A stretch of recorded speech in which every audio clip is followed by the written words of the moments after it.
Сәлеметсіздер ме, 6-шы сынып оқушылары? Қазақ әдебиеті пәнінен Абайды оқы таңырға бөлімі бойынша жиынтық бағалау. Тақырыбы: мен жазбаймын өлеңді ермек үшін. Ғылым таппай мақтанба өлеңдері. Бізде 2 нұсқа болады. Дәл қазір 1-ші нұсқаны талдаймыз. Оқу мақсаты: әдеби шығармада көтерілген әлеуметтік қоғамдық мәселені идеясы арқылы түсіндіру. Ойлау дағдысының деңгейлері: жоғары деңгей дағдылары. Орындау уақыты 15-20 минут. Достар, тапсырманы бастамастан бұрын осы видеоны сіздерге көмегі тисе, біздің арнаға жазылып, лайк басуды ұмытпаңыздар. Бұл біз үшін өте маңызды. Тапсырма оралайық. Бізде 3 тапсырма беріледі. 1-ші тапсырма: 3 қадам кестесін толтырыңыз дейді. Яғни бізде 3 кесте берілген, 3 қадам берілген және. 1-ші қадам бұл ғылым таппай мақтанба өлеңіндегі көтерілген басты мәселе. 2-ші қадам ақынның 5 асыл іс пен 5 дұшпан туралы сөз қозғау себебі неде? 3-ші қадам қазіргі өмірде бұл мәселелер өзекті ме? Өзекті болса неліктен? 1-ші қадамды талдаймыз. Ғылым таппай мақтанба өлеңіндегі көтерілген басты мәселе. Ғылым таппай мақтанба Абайдың 1886 жылы жазылған өлеңі. Көлемі 77 жол. Абай өз заманындағы жас ұрпаққа көкірегі сезімді, көңілі ойлы адамдарға үміт артып, олардың жүрегін оятып, оларды өзінің озат мақсат мұраттарына талдауға ұмтылдырады. Жастардың өзінде еңбек етіп, ғылым мен білімге ұмтылуы, алға қойған мақсатқа жетуде табандылық көрсетуі. Міне осындай асыл қасиеттерді уағыздау Абайдың бүкіл шығармашылық жолының негізгі идеялық тақырыптық үзілмес желісінің біріне айналды. Ақын талантты өнер іздеген жандар туралы айрықша зор сүйіспеншілікпен айта отырып, олардың алға қойған мақсатқа жету жолындағы күресте табандылық, жігерлік көрсететініне үлкен сенім білдіреді. Абайдың бұл өлеңінен ғылымды үйренетін жастар өзінің алдына қандай мақсат қоюға тиісті екені туралы мәселе оны аса қатты толғандырғанын көреміз. 2-ші қадам ақынның 5 асыл іс пен 5 дұшпан туралы сөз қозғау себебі неде?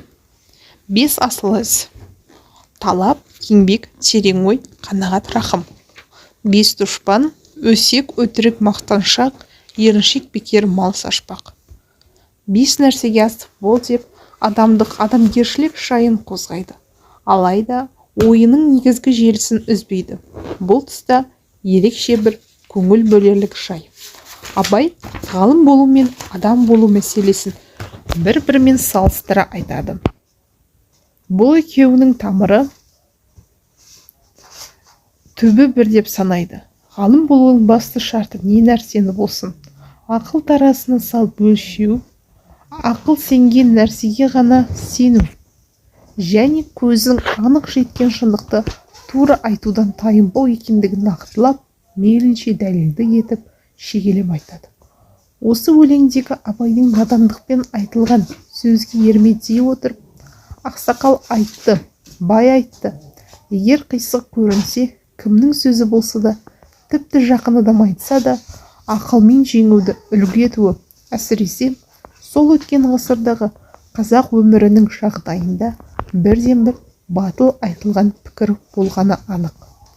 Үлкен адамға, лауазымы жоғары адамға қарсы келіп, өз ойын көлденең тарту сыпайыгершілікке келмейді деген желеулік қылып, шындықты тура айтуды қалай шектеу, қолдамау ол заман ғана емес, бүгінгі заманнан да аз кездеспейтінін ескерсек, Абайдың осы пікірінің мәні зор дейміз. 3-ші қадам: қазіргі өмірде бұл мәселелер өзекті ме? Неліктен? Ғылым руханияттың көз әйнегі.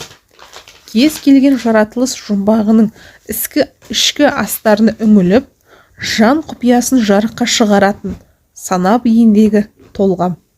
Алып ақыл иесі Абай атамыз, адамның көңілі шын мейірленсе, білім ғылымның өзі де адамға мейірленіп, тезірек қолға түседі деп тәпсірлейді. Абайдың қай өлеңін, қай қара сөзін алсақ та, астарлы ойы мен идеясынан адамгершілікке тән асыл қасиеттерді, ар, ұят, намыс, иман, ақыл, білім, ғылым және тағы басқаларды бойына дарыта алмаған, ел жұртын сынағанда оны жек көру тұрғысынан емес, керісінше адами рухты сіңіріп өсу керек деген ойды аңғартады. Бұл ақынның көпшілікті іс қылығына көңілі толмаған, шарасыз күйін байқатады.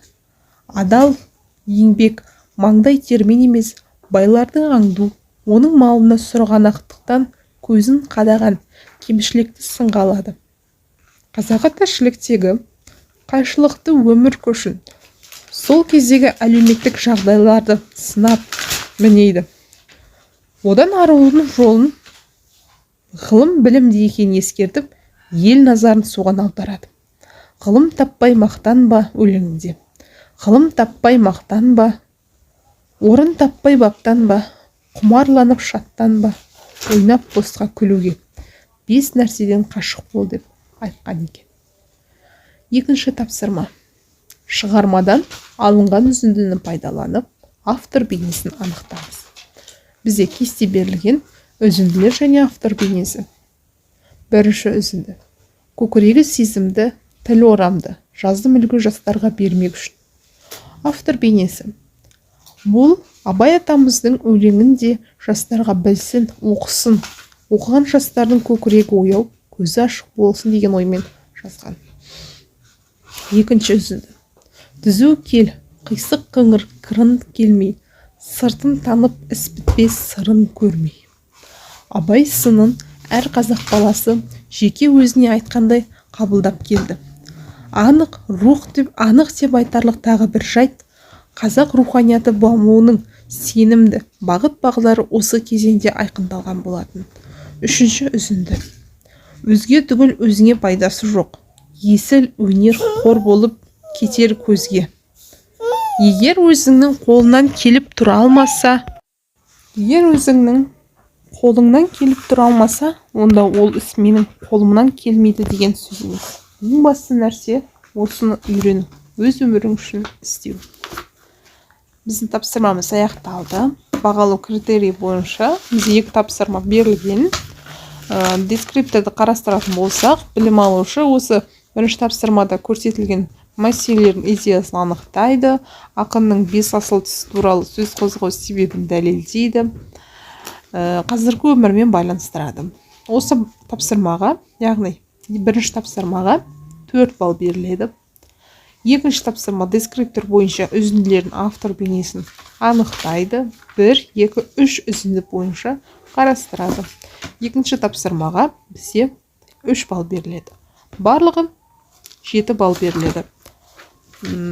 Тапсырмалар өте оңай, барлығы дерлік кітаптан алынған, кітапта бар ақпараттар. Достар, осымен біздің БЖБ талдауымыз аяқталды. Осы видео сіздерге көмегі тиіп жатса, біздің арнаға жазылып, достарыңызбен бөлісуді ұмытпаңыздар. Сабақтарыңызға сәттілік, сау болыңыздар.